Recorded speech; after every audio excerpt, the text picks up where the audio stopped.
Hello and welcome back to Anna Rose Reads the podcast. I am your host Anna and welcome back once again to our September horror extravaganza.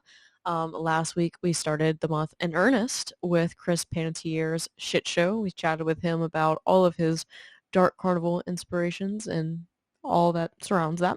And then we rounded out the week with my interview with Rachel Harrison, in which we did a deep dive on Play Nice, a novel that is actually out today, September 9th from Berkeley Publishing. Both Chris's and Rachel's books, I could not love them more, and I am begging you to pick them up, to order them, to do whatever it is to read them, because I think that you'll be pleasantly surprised, and just, I think it's worth every penny. And now for today's guest, I have the one and only Keith Rosson on to talk about his novel, Coffin Moon, which also comes out today, September 9th. Coffin Moon is a vampire story, but it's not necessarily a traditional vampire story. In fact, it's one that's filled with lots of grief, lots of rage, and lots of blood. We talk about the role of revenge, kind of what gives this story so much momentum, and some of Keith's decisions behind the plot and the story and the characters that he decided to write. It's a really, really interesting conversation, and I cannot thank Keith enough for his time. I know that he's incredibly busy right now with book promo. So, without further ado, I hope that you all enjoy.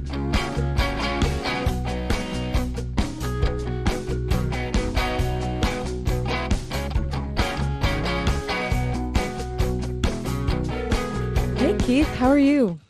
Oh, I'm hanging in. How are you doing? I can't complain. I Cool. am stoked to get the chance to talk to you. I have been a fan ever since Fever House came out, and then, subsequently Devil by Name, and now we have Coffin Moon, so it Yeah. just feels like a great time to get to chat.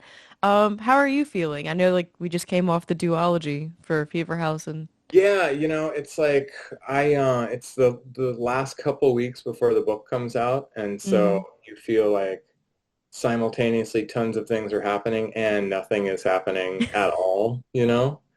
And it's just I've just kind of been busy with life stuff. Like we had kids and it's the last day before their school starts and we had an emergency dentist appointment and all kinds of stuff. So it's like a weird, the book is almost like secondary sometimes, yeah.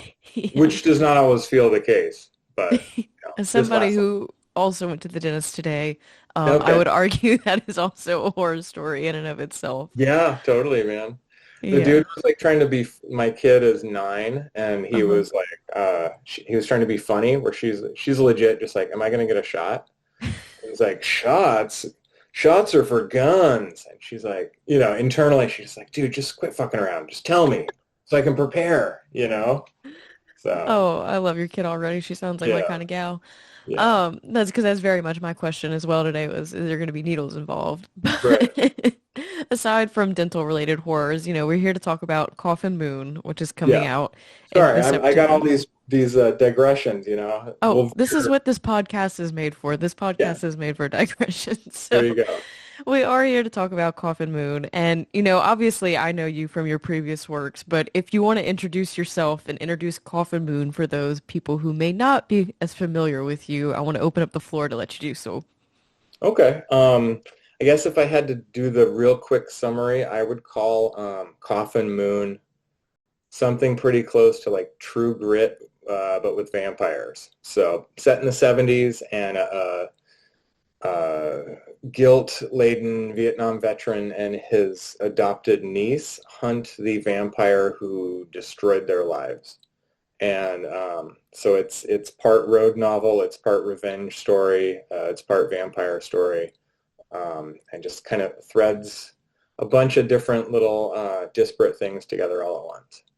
Yeah. Can I I guess totally intercede in 1 second? Is that a real dog behind you? that is, and she is Wow. done. She's She passed is out. so, oh, there we go. There's the feet. Okay, cool. Right on. Yeah.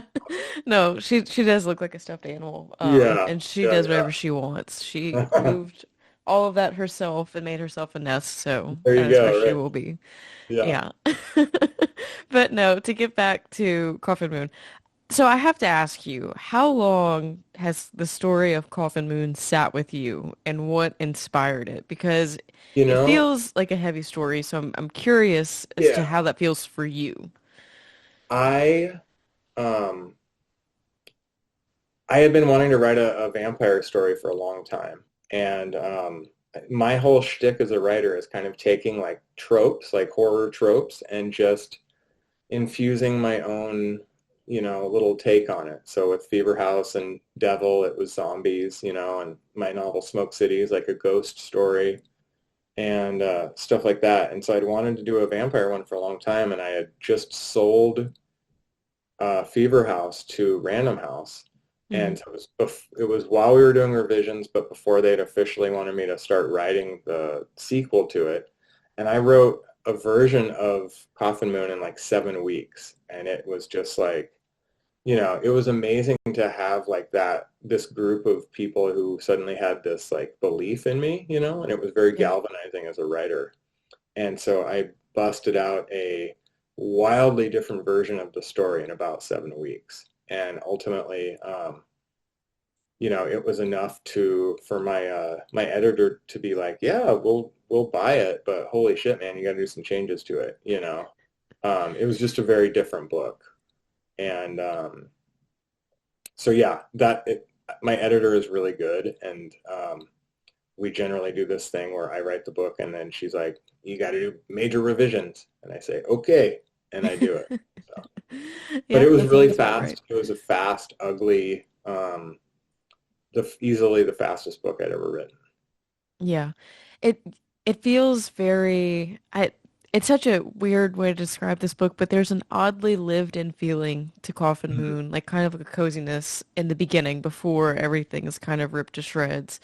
I Yeah. think it partially has to do, I think, with you setting it in the 70s, and I'm kind of curious as to your choice for that. I feel like I know why you might have done that, but I want to hear from you what that is.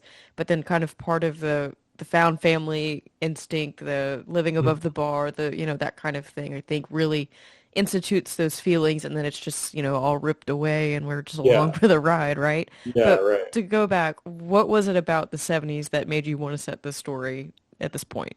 I mean, two things. One is being the age that I am, a lot of the men in my life Hmm. growing up were Vietnam veterans. Yeah.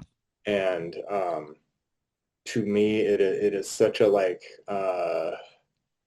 conflicting war, Hmm. I mean, like ostensibly you could say like World War II, there was a justification for it and all this stuff. And like Vietnam is just such a different story, Yeah. and it was the last war where we had the draft and all, so it was just the mentors of my life. They had experienced it. And so I've just been continually drawn to that conflict.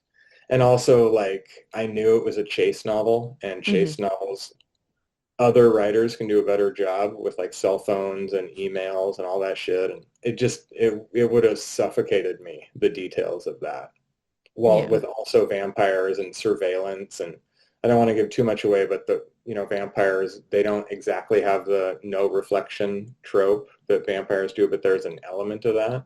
Hmm. And like, God, that'd be such a pain in the ass, like having to navigate that now. Yeah, like playing with CCTV footage on that. I Yeah, can about absolutely. It imagine would how that would go. like, yeah, I don't know how they would survive nowadays. You know what I mean? Yeah, no kidding. And that kind of brings me to my next question, and that was your answer about why you said it in the 70s is pretty much what I figured, that kind Yeah, of that feeling of unfairness of the draft and the things being pulled away right. from you and things like that. That's very tonally in line with the book. But to move back to a little bit about the vampires in this novel, I'm definitely not trying to spoil anything, but I feel like in general, horror is doing a really cool thing where everybody's kind of giving their spin and taking what they like from lore and, Mhm. classic literature for these kind of creatures to make their own thing. And so I'm Yeah. kind of curious as to what appealed to you in creating your vampire for this story. I mean, I think that it's such a amazing um, piece of like folklore or, historical like consciousness for all of us. Yeah. And so, and again, with that being my shtick of like, okay, I work within this field of like, these are things that you write about. There's not like, I don't have like 5 million of them to choose from. You know what I mean? Like, I'm going to have a hard time being like, um, I don't know, the Tooth Fairy. Like shit, that's gonna be a hard novel length idea to sustain, you know. Yeah.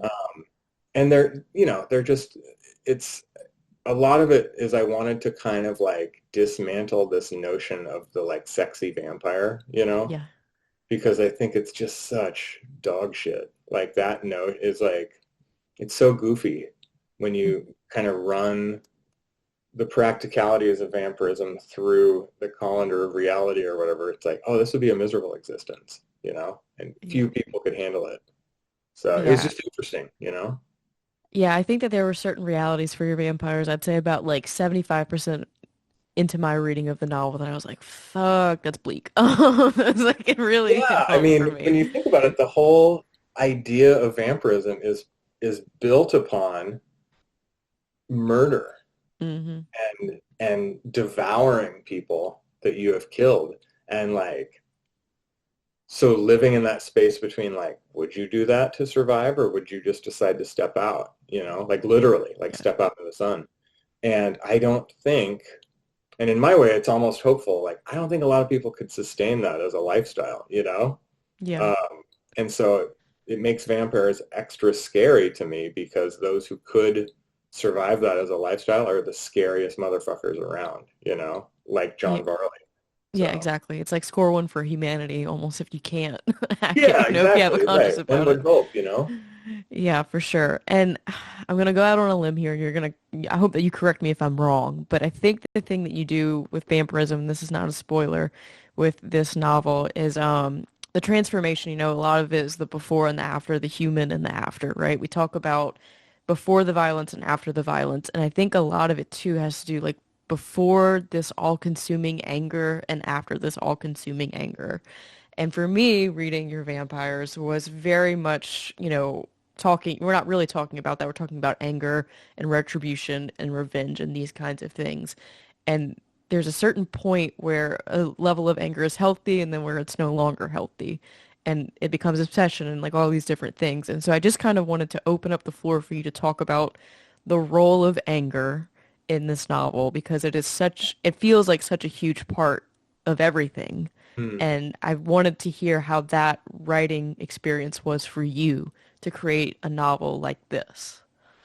Yeah, it's such a flip side because another person that I was speaking to had kind of talked when we were talking about the book about the like kind of almost damning obligation of love, which is Yeah. almost the same, the flip side of anger to me.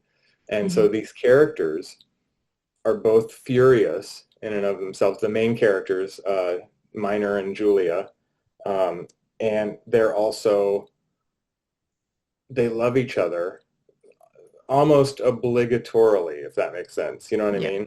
Um, and their version of love, especially Julia, the 13-year-old, her version of it is an expression of fury and of vengeance, you know, and just given the life that she's had, like she's had a pretty fucked up, traumatic life before she ever, hung out with Dwayne and his wife. And so that is her expression of love, you know, Hmm. and she has this crazy line in the book where she's kind of belittling Dwayne because he's such a wimp as far as like his thirst for vengeance is weaker than hers. And she's like, you don't love them the way I do. I love them with blood, and which is like spilling blood, you know? Yeah. So it's like her entire identity. Um, and it wasn't cathartic, you know what I mean, to write Yeah. that. It was like uh, rough. And it's not a like, oh, this is such a fun, cool vampire. It's like, it's pretty fucking bleak, you know? Yeah. Yeah. But also like, you got to write the book that you got to write. So, Oh yeah.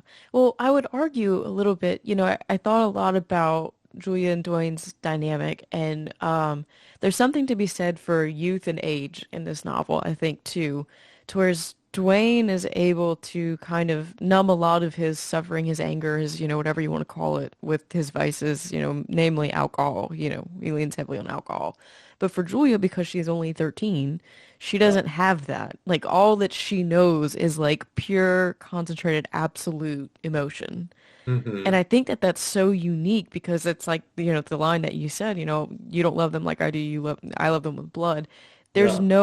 There's something so pure about it, but that's so harrowing as well. Yeah. It's so But I mean, bone-chilling. when I remember pretty vividly like being moments of being 13 and it's very pure Yep. and it's very like the fucking world like first of all, I'm the entire world, Mm-hmm. and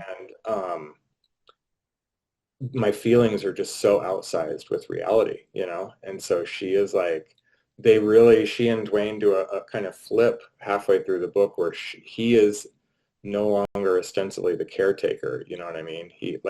He still is to some degree, but Julie is very much leading the show, Yeah.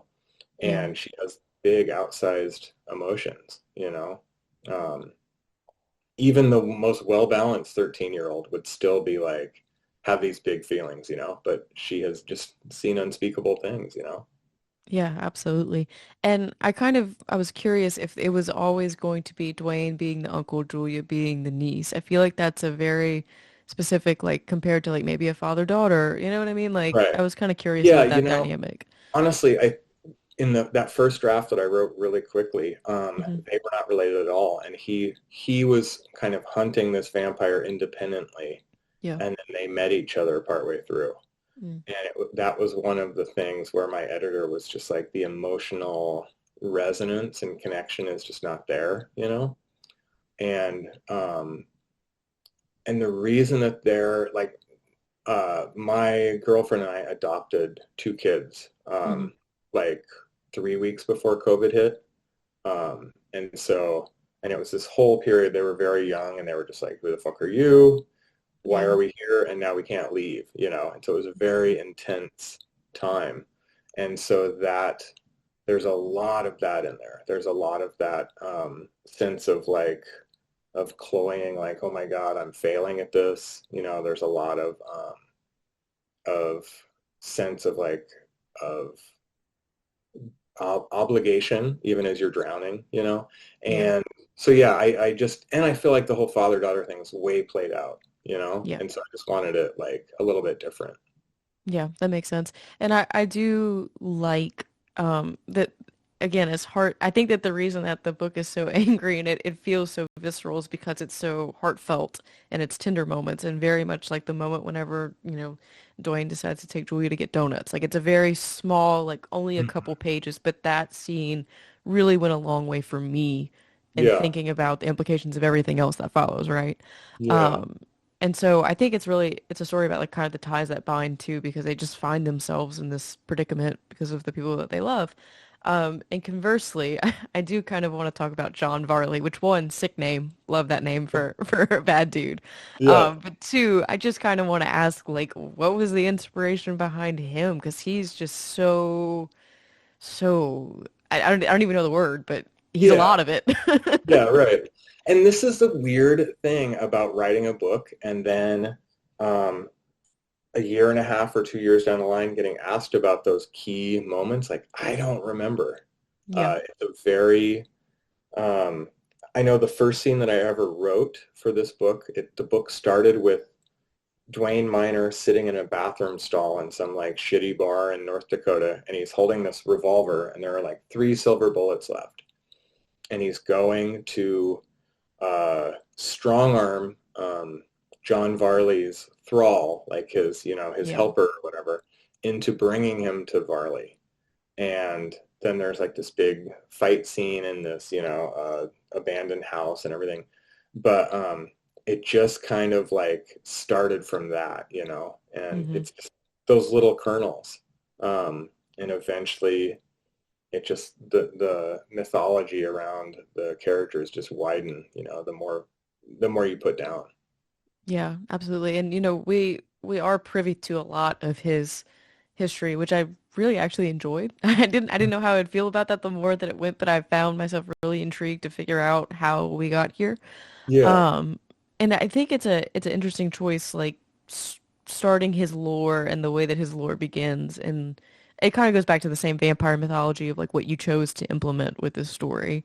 Um, and it's gruesome. It's really, really gruesome. So How fun. I did love that shit, Yeah, no, no. Yeah. in particular, there's a certain flashback scene that it's such a vivid image in my mind what goes down whenever he walks into an office, and I'm sure you know what I'm talking about. Yeah, How the totally. hell you come up with that? You know what I Yeah, mean? yeah. It's so fun. It is like, it's so fun. And you were talking about another scene earlier, like the donut scene, Yeah. and that was actually maybe the last pass that I did on the book, Hmm. that I added that in, And so you really, you never know, like, um, I don't cut that much, you know what I mean? Yeah. Like I will if my editor or whatever is like adamant about it, but mostly it's just like that scene in uh, the early days of Varley's life, that office showdown scene is like that was first draft shit, That Yeah. was like, oh yeah, I just love all the grossness and him meeting his, the person who made him a vampire and all that. Like, yeah, Yeah, no, very memorable in my mind, like a yeah. very strong visual in that one. All right. Um, and you talk about knowing that this story was going to be a bit of a chase or, a lot of people, like call it like a road trip novel or something like that. But in my head, it reads like a hunt. Like it is a Yeah, straight up hunt. And totally. what does that, kind of look like for you or, like what elements of the hunt did you feel like would be really important to tell this You story? know, it's so weird. And again, like there are mild spoilers here. I don't, but Yeah. I made a choice where like there was like a year and a half gap Yep. in the book during that hunt period, Mm-hmm. and that was a very um, intentional choice to not show all these repeated times where they got close and all this. And like I just love when people do that. I love big gaps in stories and then filling stuff in artfully with little bits here and there, Mm, yeah. Um, and again, the first draft was almost entirely a hunt, Hmm. with the kind of like reasoning told in more flashbacks. And there, it just got bogged down with like boop, boop, boop, boop, boop, boop, like traveling around the map. And Yeah. so we just kind of like, um, and another thing was writing this big overarching narrative with two books previous to that with Fever Yeah. House and Devil. It's like 800 or 900 pages, and it's like I just wanted to keep a smaller cast and keep things tighter. Yeah, absolutely. And it really feels like the engine behind the whole hunt. You mentioned that this is a true grit meets a, whatever you want to call it. And it Right. does feel very Western to me. It has that Yeah. grit of being, I don't know exactly what characteristics it is, but it just feels very old school Western to me. And Yeah, totally. so what about it feels Western in that way to you? I mean, it's just a showdown, you know what I Yeah. mean? And ultimately, it's like four people drawing their guns on each other. And like that's pretty classic. Yeah. Uh, and when you come down to it, it's really two people, Varley, and then I wouldn't even like people will have varying opinions on who the other person is, if it's Dwayne Minor or Julia. Yeah. Um, but yeah, it's just essentially um, a couple people aiming their guns at each other. And like I can't think of what's more Western than that. Yeah. No, I mean there's quite literally guns and revolvers and all Yeah, those right, cool right. things, right? But Yeah. there's something more to it, I guess. I don't know if it's just the tenacity or the willingness to go wherever and do whatever to make this happen and like quite literally like burning their life to the ground. I mean, it was burnt down for them to an extent, No, I but hear you. Yeah. the choice to lean in and just like submerge yourself in this kind of culture. I mean, Julia kind of makes the choice for them, arguably, but I Right. don't know. I think making that decision, I don't know if it's retribution, I don't know if it's revenge, I don't know what you would call it, but it feels like a very conscious choice to submerge yourself in that lifestyle. And I think that's the part of it that feels really old school to me. Mhm. Yeah, and it was just one of those things where I wanted the characters to just push all their chips in. Yeah. At least the supposed, with air quotes, good guys, to Hmm. just be all in. And my entire thing as writing characters is like I can do whatever batshit plot I want, Yeah. you know, provided I can convince you of these characters and their like fallacies and their victories, and that they're at least somewhat believably real. If I can do that, I can put whatever the fuck I want in there. And so Yeah. my main onus and challenge on in this book was like making the characters believable and their grief and their dumb decisions. Yeah, no, I get what you mean in that. And I think to your credit on that point, Dwayne and Julia are both characters long that have kind of resonated with me long past closing the book, and that I wonder, well, where are they now? Like what real, and not to give away the ending, obviously, but it just makes me wonder, well, what does life look like for them now? Knowing Mhm. what's been revealed about them and the choices laid before them, what does it look like for them, you know? Yeah, totally. That'd be sick if there was a sequel. I don't know. Yeah. Uh, Never know. But yeah, I don't know. I think again, the life of a vampire is pretty challenging, and the way that things are set up for them at the end of the book, um, again, no spoilers, but they have many challenges ahead. Yeah. I think I can ask this or bring up this talking point without spoiling anything, but Julia makes a decision, and part of the condition of this decision that she makes is that she has to circle back to a point that's made in the novel, and then she kind of does. She sticks to Yeah, her guns. And that's a yeah, really unique character choice, and I kind of wanted you to talk about it if you can without spoiling, which I know is a hard ask. yeah. Well, again, so Julia's 13. She's been through, watched her mother murder her stepfather, and then her mother was taken away from her, and she was separated from her brother, and then she's with Dwayne and Julia, and then that ends through a vicious act of, murder as well. And she's 13, and so to her, and she was like on the path of like, I think "I love you" was not bandied around a lot in Hmm. that house, Hmm. and but she was like in the process of like growing as a person and connecting with these people to have them taken away. And so she does not take loyalty very lightly. Yeah. And so when she says that she's going to do something, it's a very intense obligation to her. Yeah, that's a very good point because in my head, I was also thinking with all that she's been through, she could also just say, fuck it, like she could Yeah, just and be she like, definitely could. She definitely could have. Yeah. Um, yeah. but yeah, I don't know. No, Makes it, it, it, I think that there's a weightiness there's a small scene in which, the I love you emphasis is made that mhm. I think, supports your argument far more Yeah. than mine, Well, and you I mean, know. I love the notion of full circle of her.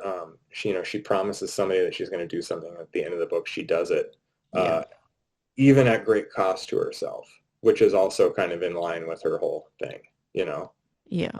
So I yeah, I feel like she's just seen a lot of incompleteness too, so to maybe be part of something that is complete was yeah, probably, healing for her to a degree, totally.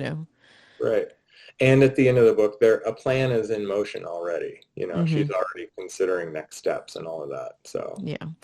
I really, really like her as a character because as I read that section, I was like, ah, yes, smart girl. yeah, Like right. I had to Yeah, cheer for her a little bit for thinking of all of her options. But yeah, no, she's just really, really interesting because she's 13 and she's experienced so much. And like you said, when you feel everything so intensely that way, I just feel like it can go one of two ways and, you know, for yeah. good, Or for better or worse. you could totally be a sociopath yourself. You could hurt people, the way you were hurt. You could absolutely shut down. You know what I mean? But she doesn't do any of those things. She like, is very single-minded. Yeah, no, she's a character that sticks with me for sure. And I mean, same goes for, Dwayne's family between Heidi and Joanne and the everybody centered around his life, with the bar at last call and everything that he knew before, kind of Julia entered the picture and then John Varley entered the picture.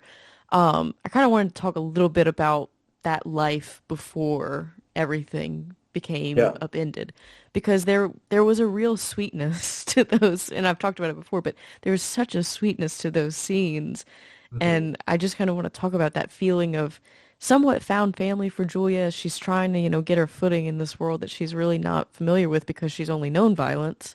But to Hmm. be welcome into a home where she has a grandma and a grandfather and Dwayne and Heidi who are, doing their best to take care of her. Hmm. Yeah, and I mean, for one, you have to set the stakes. You have to Yeah. let the reader know what the stakes are, and at the same time move the story forward. And so this is a different book than Fever House and Devil Mhm. because it takes some time for uh, for the action to happen, really, And so you get to know these characters as people Yeah. before they're so rudely taken away from you. You know what I mean? Oh, And very rude. yeah, and so it's a different book and it's a different risk Hmm. than a gun on the first page. Yeah, absolutely. It's so brutal whenever it all goes down because you really truly do care so much for each and every one of them. So, I Yeah, mean, it works in establishing those high stakes. And you can't help but want that again for them. But the road that they've traveled, I just don't know if it's in the cards for them, you know? yeah, totally. And it's all rooted in the dumbest shit. You know what I mean? Like, just John Varley as a character is like when he was turned as a vampire, and even before then, that gentleman stopped growing. You know what I Yeah. mean? And so he Yeah. is petulant, emotional, sociopath that he's always been, and he just follows this pattern. And there's like notions of like adult like manhood and masculinity and emotional growth and all that stuff, but he just like explodes and that usually results in like a lot of dead bodies and Yeah. then goes somewhere and escapes, and it's like that is his pattern. It's just this emotional outburst and then, oh, I'll go somewhere else, Yeah. But oddly though, like that feels very similar to what we think of when we think of like teen outbursts, right? And then Yeah, We have Julia, and we're kind of like seeing them operate in tandem for a while, and yeah, one's very kind of cold and calculated, and one's a little bit more emotional, depending on the yeah, scene. right, So yeah, it's an interesting parallel line that they run with one another. And there's a line that you have about John Varley about, like they're kind of asking him like why he does what he does. And he's like, well, because somebody said that they were gonna and I didn't want that. Or like I wanted to say no or they couldn't. And it was such a cold line. And it was like, this dude just does not give a shit. yeah, he's a shitbag, man. Yeah, he totally is. And it's like none of these people, they're all, even Varley eventually are trying their best or what they view like, bad guys don't think they're bad guys. Yeah. Um, so everyone is trying their best, but among all of them, no one has like grand emotional insights, really.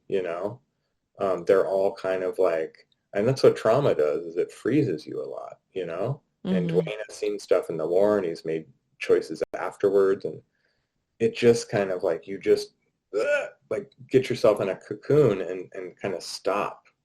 sometimes. And it takes a lot of work to bust out of that. And so they're all kind of frozen in that moment as people. Yeah, it feels like they're running, like spinning their wheels in the same kind of cycle again and Right. again and again, you know? Yeah. Um, But I think that that's kind of what makes it so intense is we somewhat know where their trajectory is headed, Hmm. and there's an inevitability to it as well. And it's just Yeah. like, well, who's gonna fare? Right. Who's gonna walk away, Yeah. in the big showdown, you know. Right. So I think that that really ups the pace too of reading it. And like you said, this was a fast novel to write, so I imagine that kind of propensity works both ways in Yeah. I terms of mean, the pacing for rewrites you. were not fast. The Yeah. rewrites were fucking fingernail pulling. But yeah, that initial core idea was quick. But yeah, I don't know. Again, it's just and so much of it is like I just don't think vampires would be hot and sexy. Like this is a big FU. This entire book is just an FU to that idea. Yeah, I think You this really is want to put it like, it's an anti-Twilight campaign. yeah, I would totally. It's argue. just that, yeah. Yeah. I would love to see John Varley walk into some of the flashbacks in Twilight whenever Yeah, there you go. Right. this was originally Yeah, getting turned. I'm sure totally. that would end really, really well. Yeah. Oh man. And so I kind of want to ask about the conclusion of this novel and the way that you decided to end it, without, obviously saying what happens. How did you find yourself at this conclusion and like how does it make you feel to leave the story where you left it? So my endings have a tendency to piss people off somewhat. Just because they're like not as bad as Paul Tremblay's. Like that dude, he does the shit where you just want to like punch the book, Yeah, a where little there's bit. this nebulousness or this uncertainty, and Mm-hmm. so I'm like a light version of that, where it's like I like to read books like that, even as they anger me terribly. But like Yeah. I don't want all the answers. I want some.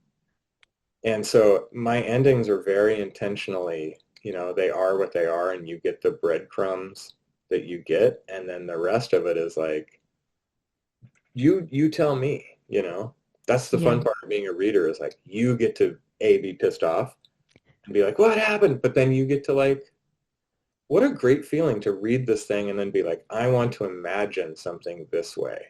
That's such a gift as a reader. Yeah, I So I think it just whenever you can do that, you're kind of giving the gift of an individualized story, yeah, right? Because that you're kind of turning it over, like really turning it yeah. over Which to is the reader like at that when you point. think about it, that is such a powerful thing. Hmm. And it's such a cool things that our brain does as a reader. And our hearts. Like that's fucking awesome. So Yeah. That's very much where totally, I'm at with Julia because I still think about her and what she's up yeah, to. right. So yeah, vague endings for life, man. Yeah, no, I'm a big Paul Tremblay fan, and I think that he kind of just like throws open the box and it's like, okay, here's the whole world for you. Yeah, Take your pick as to what it is, and like you kind of give us a roadmap. There's really yeah, no directions, but at least we have a yeah. map of a centralized area Like to kind the of, cabin at the end of the world, I still think about the ending of that and the like. I I don't don't know. once a month, once every 2 weeks.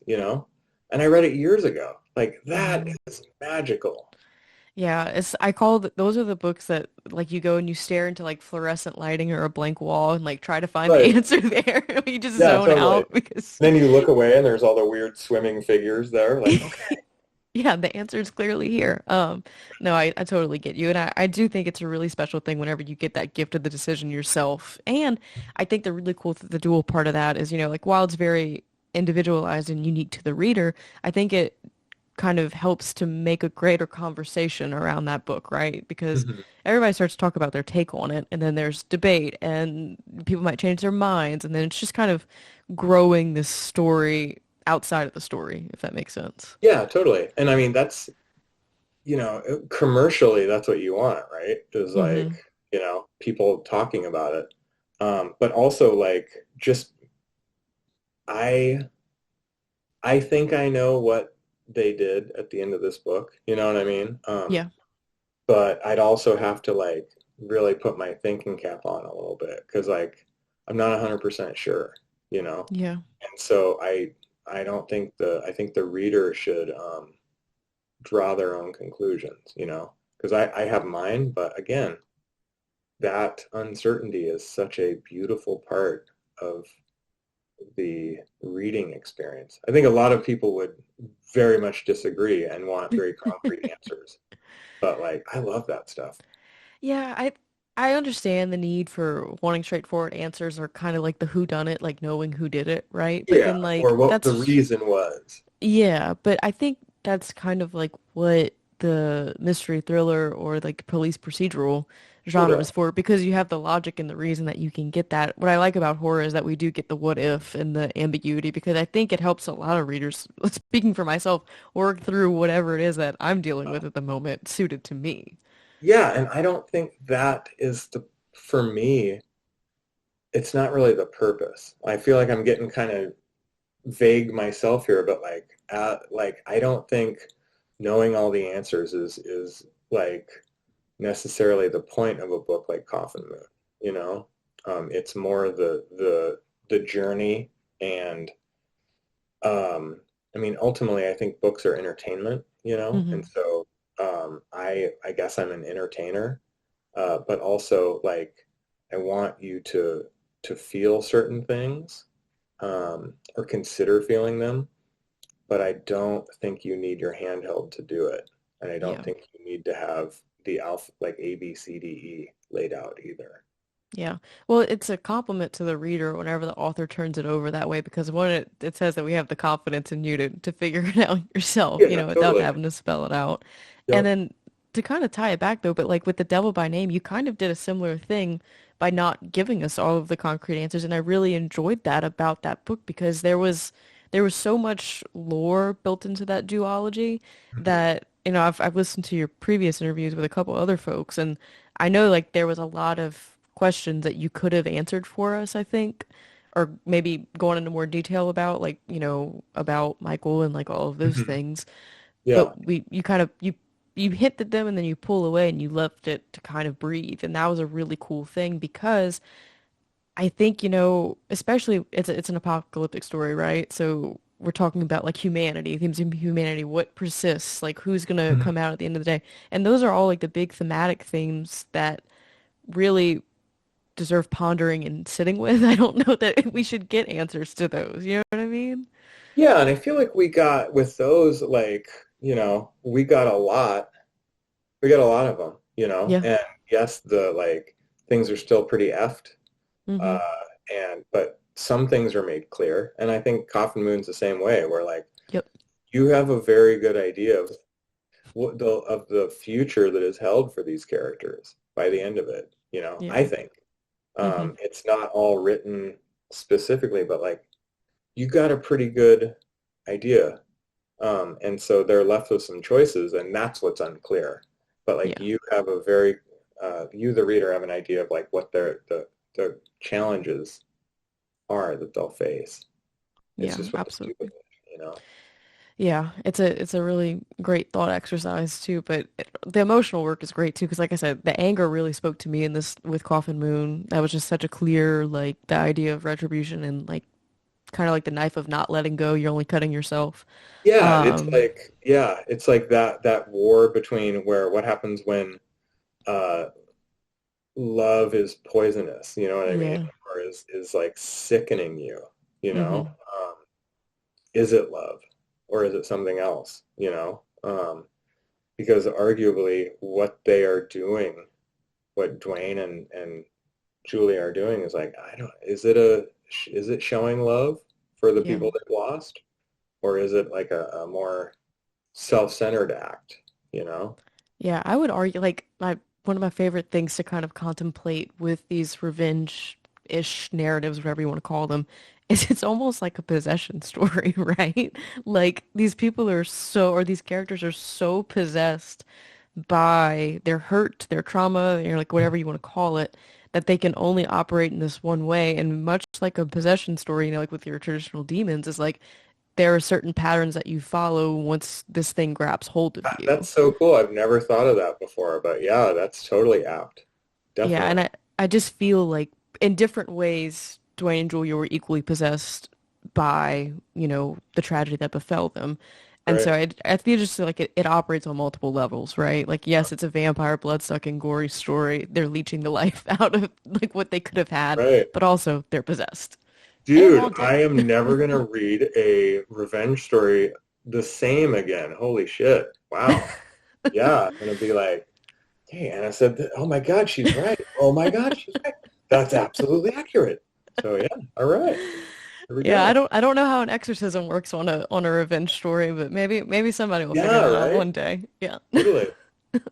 But no, I definitely Dwayne and Julia are characters that sit with me. Like I finished this book last week and I've been thinking about them like all weekend. In particular, Julia. She's just a That's character that's awesome. lodged in my heart. And I Yeah. guess just like I see the little girl that I once was who is who is still sometimes very, very angry. And I Yeah. just relate to her so much. Yeah.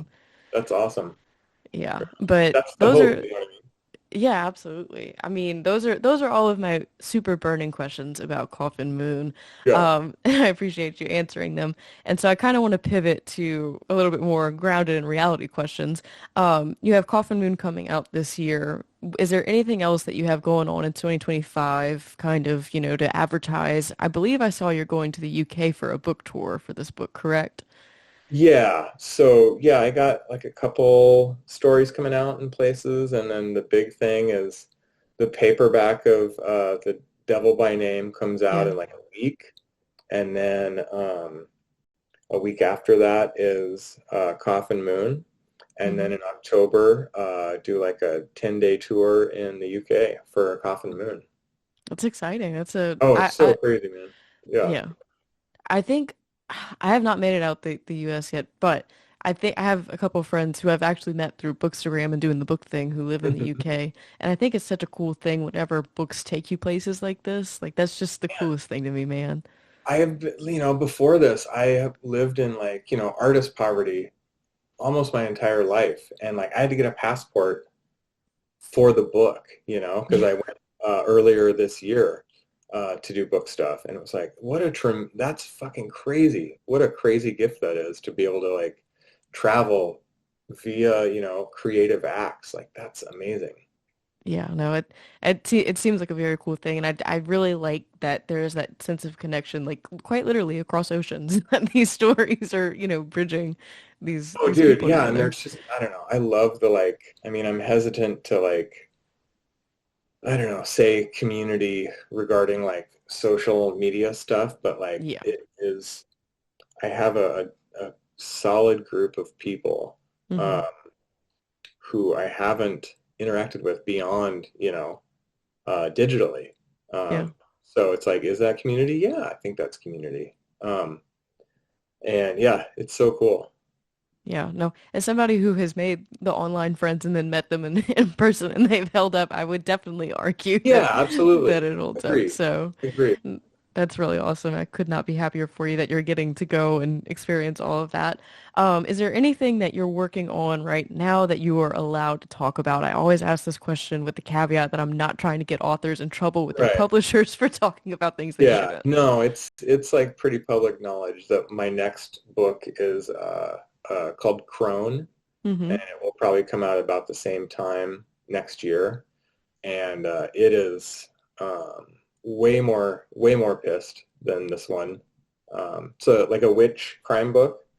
Um, Oh, sign me up. yeah, so I'm very excited about that one, and I think news about that like should be dropping pretty soon. So that's the next Perfect. one, and then I'm up for contract renewal with Random House Mm-hmm. after Crone is like finished. And so we'll see if I get another deal with them. And if not, see what happens next. So Perfect. Yeah.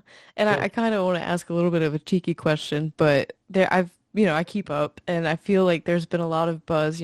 Stephen King read The Devil by Name and Joe Hill had read Fever House and all last, I think it was like last summerish or last fall, or maybe even after. And, that kind of garnered some buzz. How's that experience been for you as somebody, who is a fan, like who dude, respects their work so much? it's so crazy because I actually got to do an event with Joe Yeah. in Maine. And so I Mm-hmm. was able to actually meet Stephen King and like uh, I was I had flown on a red eye and it was like through the University of Maine. I was doing a reading and Yeah. everything. I was so exhausted that I think I like played it too cool. You know what I mean? Whereas like kind of like standoffish and I don't know. I get the embarrassment shivers about it sometimes. But yeah, it's very cool and Yeah. it's weird to be like just like chatting with Joe sometimes and being like, this is very weird that this is just my average day to day, Yeah. Uh, it's very cool. And it's just such a long road from like, you know, um, writing short stories and getting rejected. And my first agent, I got rejected and queried agents 97 times before I got Yeah. one.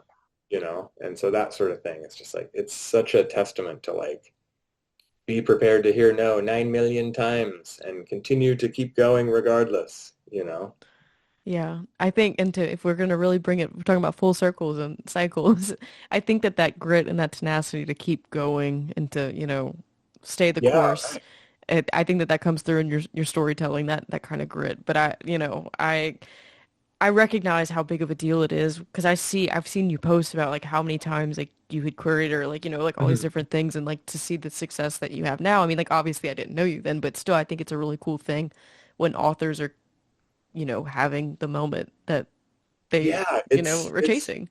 and it's one of those things too where like I'm realizing like this, whatever supposed success I have right now is not just like that's not on me. I mean, Hmm. I'm writing and all that stuff, Yeah. but Hmm. like, there is an entire fucking group of people that Oh have been yeah. like pushing my shit and helping and like, from like Big Five have fucking groups of people that like get you out in front of readers, and Hmm. then to things like this where like, you are helping do that. It's like it's not just like, huh, I did this all myself. Like, oh fucking Yeah. shit. Yeah. Uh, It's not like studying for a test that you ace. It's just yeah, exactly. so, yeah, it's It's so like involved. it's such a team effort with multiple people. And then there are, like reviewers and editors and art like cover artists and stuff and then readers like word of mouth and shit like that. Yeah, absolutely. Well, I mean, I'm just thrilled for you, man. Like I see it on Thank you. social media and I'm reading your stuff. I love your stuff, but just seeing the moment that you're having, I think it's super cool. And I really appreciate you taking the time to talk to smaller podcasters like No, me. I am so lucky to do this is awesome. Yeah, thank you No, very much. no, I really, really appreciate it. And then I always end on this question. Is there any question that I didn't ask, any topic that I didn't bring up that you wanted to bring up before we close out? No, this has been fantastic. I apologize, like I feel like I'm a little more awake in the morning time and we're doing this later in the evening, and so I feel like with multiple kids doctor visits and all that, like dragging ass a little bit. So No, the thank you dentist will do for that to you, man. Yeah. Thanks for navigating all this with me. I appreciate it. No, literally anytime. Again, could not be more thrilled for you. Again, Coffin Moon comes out on September 9th, correct? With Yep. Random House. Absolutely love the book. People should order it. And until next time, thank you so much, Keith. I appreciate it. Oh, thank you. Have a good one. Thank you.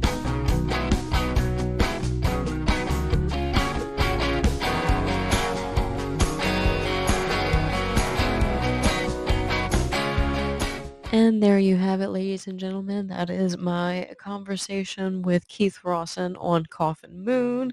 As I'm sure you heard at the beginning of the interview, my dog Charlie makes a little appearance in the background. I hope if that wasn't too distracting, but again, it is just Charlie's world and we are all living in it. A huge thank you to Keith for his time. It was a late night conversation that we had, and so, I always am super appreciative whenever we make the time to schedule these interviews, regular life, regular jobs, kids, families. It's all so busy right now. So again, big thanks to Keith for making time to chat with me. Again, Coffin Moon is on shelves today. It is a really unique read, and I really recommend that you pick it up if you're into those gritty revenge stories, not your typical vampire tale, just something that is full of gore. Coffin Moon is definitely for you.